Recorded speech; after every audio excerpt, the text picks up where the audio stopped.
the Writing Talk podcast with Mikey Campling. Hello and welcome to episode 9 of the Writing Talk podcast. We're almost there. We're almost getting to double figures. So if you've been sticking around from the beginning, thank you very much. And if you're new, welcome very much indeed as well. So this is the podcast that's all about the craft of writing. And it really is aimed at everybody from beginners upwards. And I hope that those of you who are fairly new to the writing game and still feel you've got lots to learn, as have I hope you get something out of it and enjoy it. So following on with the previous episode, when we looked at the idea of perhaps not launching into your novel, as everybody seems very keen to do for all sorts of understandable reasons, but thinking about starting smaller and really honing your craft on shorter pieces of text so that you can have one of those lovely iterative processes of improving little by little really quite quickly. And if you think that it could take you, months and months and months, perhaps years even, to write your first novel, you can see that that is really quite a slow, slightly ham-fisted way of going around beginning your writing career. So if you can, I would suggest you start small. I'm going to just try not to bang on about that too much, as that was in the previous weeks. However, regardless of what you've decided to do, this episode should still be okay, because we are talking about the idea of, does it have legs? And does it wriggle when you poke it? And so on. So really, if you were thinking to your writing as a piece of craft, a piece of something that you're going to work away at, then if you were building a chair or a table, you would probably start off, a good craftsperson would start off by assessing exactly the scope of the task, because making a little coffee table for your spare bedroom is very different from making something, with advanced marquetry and wonderful cabinet work and so on, if that's the right word, that's, going to grace a great house somewhere and be made of polished mahogany and all that kind of thing. So really, we're talking about assessing your idea, and hopefully you've found the joy that is coming up with ideas. People who don't do much writing often sort of think that coming up with ideas is the hard part, and actually those of us who are dabbling with it probably find we have far too many ideas, and they come to us at all kinds of odd moments when in the shower or making a cup of tea or something, and it's actually quite easy to come up with all sorts of ideas. The hard thing is deciding which ones to actually go to work on. And perhaps this will help you if you're at that stage, or if you're just contemplating a project or contemplating perhaps your next project. It's a step I would urge you not to miss out. So part of it is your passion about the idea. Is it keeping you awake at night? Is it the sort of thing that's in your mind all day, every day? You keep thinking about it. Perhaps you're thinking about characters or a concept or some action that's going to be in the story. However, just a little note to those of you who already have something in progress, beware of the appeal of the shiny and new. It's very easy to get bogged down in the middle of one piece and think you're going to start another. Again, this is very, very common. If you look on some writing websites, you'll find most people will admit at some point, they'll admit to have set aside something that they, really shouldn't have done in order to pick up something new and dabble about with that. And what you end up with is 5 unfinished things. And that is no help to anybody. So always try and finish what you started. Okay, and this will process we talk about today will hopefully help you decide which ones to progress with. So part of it is, I'm not going to give you a very dreadfully formulaic thing to go through. We're not going to necessarily be drawing diagrams or filling in charts unless that's your bag and that's what you want to do. Just putting it in plain English, really. So let's think about your idea for a moment, whether it's for a short story or a much longer form of piece, or a novella or a novel, or even a series perhaps. Can you condense your idea into a few sentences for yourself, just purely, not necessarily to show anybody else and not necessarily an elevator pitch, but just condense it, scribble it down on a sheet of paper, and then decide to yourself, is that a gripping idea? Why would anybody want to pick it up? If perhaps those few sentences were on the back of a dust jacket or on a product description on Amazon, would somebody feel like clicking on it even to look at the look inside feature? So is it going to grip us in some way and make us want to think, want to know a little bit more about it. Having established, yes, your basic idea is a good one. Not only are you very excited about it, and you're not sort of rushing off on some wild goose chase and leaving all your other good work behind. Start to think about the structure of your piece. And this is really important just at a very broad brush level here. I'm not talking about writing an outline at this stage. I'm just talking about maybe a few scribbled notes on a sheet of paper or in an online document or a Word file or Scrivener file or whatever. Start to jot down some of the overall movements of the piece. You can call them acts if you want to go for sort of a 3-act structure, or you can call it anything you want. But what I'm really thinking about here is not actually what happens step by step, but why would anybody want to plough through it? Having picked it up and decided, yes, this is a good concept, I like the idea, why would anybody want to progress through that story as a reader? What would take them through it? Is there some kind of sense of movement and flow that goes through your idea? Now, it might be at this point that you say, well, okay, my idea is good, but actually it's not going to sustain any sort of long-term development as an idea.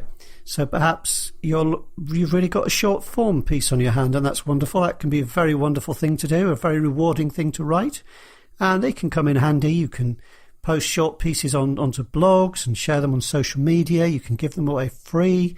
You can record them as readings, so you can give them away as audio books. You can compile them into anthologies, all kinds of things. So that's what I mean about assessing the scale of the project here.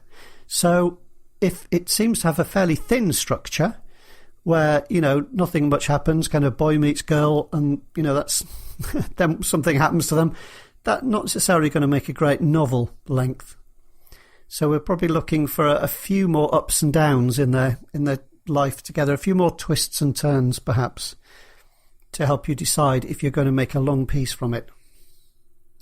Now, while you're thinking about it, just in general terms still at this point, and perhaps in scribbled notes, just try and decide if you've got a beginning hook, a middle development section, and some kind of climax at the end. And try and think of something just to fill in those blanks a little bit, to give us a sense, again, of a sense of movement from the beginning through the middle to the end, a sense that it will flow, perhaps in an unexpected or surprising and interesting way, but that it will flow, that one thing will follow another. And I'd like to think of the beginning hook as in a slightly different way to other people, not just to hook the reader, but think of it as a hook that has to be strong because the rest of your story hangs from that hook. So it really is a massive hook to hang the rest of your story from. So the opening section of your book must be really quite interesting and significant and warrant that kind of development.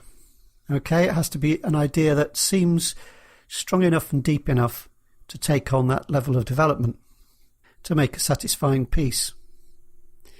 Also, when you're assessing how long you're going to make this piece and whether it really will make a novel or not, you need to think about your characters. Now, how deep are you going to draw your characters? How fully developed are they going to be? What will we learn about them as we progress through your piece? Hopefully we're going to find some little nuances there, some changes, some developments. It's good if your major and your minor characters have some kind of sense of development, unless they really have got a walk-on part, where they come on and say, here's your cup of tea halfway through or something. But certainly most of the people who've got a reasonable number of lines, they need to have some interesting development. If everybody's the same at the end as they are at the beginning, then that's less satisfying. So we're looking at the depths, are we going to get some of their background? Are we going to be able to guess at perhaps the reasons as to why they have their personalities, the reasons behind their behaviour traits? How much do you want to explore that? Are you interested enough in your own characters to feel, yes, I really want to develop them, I want to explore that as a theme within the story and to make it part of your story? Thinking of themes, are there any other overall themes, and how deep are those themes? So just general themes here that you could be dealing with. For instance, a story might have an underlying theme of loss or deception or it could be a much more positive one, where people are kind of a redemption story. Is there an underlying, I should say, perhaps theme? That is kind of the mark of a longer piece, whereas a short form piece will not. It may have a lot of the other aspects in that you can tell a lot about a character from a sentence if you write in a nice economical style, but short stories aren't very big on themes. They have something of a kind of metaphor about them usually, but they don't tend to explore a theme in great detail. There just isn't room, depending on the length of the story, of course. Okay, also, having decided that, you need to think a little bit about the world or the backdrop of your story. Now, how developed is that going to be? How richly detailed? Just try and get your head around these before you begin even outlining, and just assess the depth of the task that you're about to take. Assess the challenge. If it's going to be a sci-fi epic, then the world does tend to be the underlying meat. A lot of people read sci-fi as much for the technology and the concepts behind it as they do for the plot and the characters. So there's going to be a lot of work in there. So you have to make sure you've given yourself time to put that work in. The fantasy, similarly, people will be wanting to know about the rules of the magic and so on. And any folklore or anything like that might be brought to bear, any myths and legends that might be there in the background, and so on and so forth. If it's something more contemporary, even so, the world and the backdrop will have to be developed at some point. So if you're doing, say, a contemporary crime story, you might need to know some police procedure. If you're doing a romance set in an office block, then you need to know something about what it's like to work in a huge office block.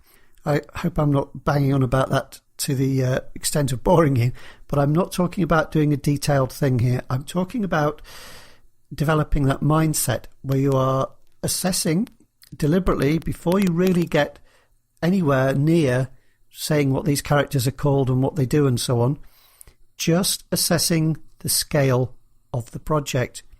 And that will help you, because one of the reasons people give up is that they haven't made an assessment of what they're doing.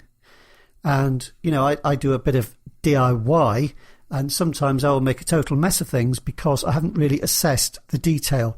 Whereas somebody who knows what they're doing will look at it and think, yes, I see, we need this, we need that, we need 3 bags of sand, and so on. We need to hire a concrete mixer, and they'll do it properly, and they'll turn up on the first day, hopefully, with all the equipment and materials that they need. And if you set off just saying, okay, I'm going to write a novel, chapter 1, and then you launch into it, you can do it that way. But if you find part way that you've grossly underestimated what you're about, then you're going to be a little bit disappointed and disillusioned, and an awful lot of people give up. And that's the last thing we want. Whatever you do, I would encourage you to keep at it. And just remember that you are, putting together a quite complicated jigsaw puzzle, which has a lot of metaphorically moving parts. And I've just kind of skimmed over some of them, and I hope that will be a little help. I'm going to cut that off there because I'm trying to keep these fairly short and sweet, and hopefully make sure that way that I get them out each week. So you can find show notes, which are fairly brief, but they are there, and I'll usually link to resources and relevant books and things on the website at writingtalkpodcast.com, at writingtalkpodcast, all one word, of course. You can find me at mikeycampling.com. On Twitter, I'm Mikey Campling, all one word, and I'm generally fairly easy to find in all sorts of other ways. So comments, always welcome, and it's great to have questions and ideas to share. If you've got good ideas about how you go about assessing the nature of your task, then please feel free to comment on the site at writingtalkpodcast.com, and also go there, please, if you have any questions you'd like me to answer. Okay, thank you very much for listening. Keep writing, keep tapping away at the keyboard, and keep smiling, and don't stop. Goodbye.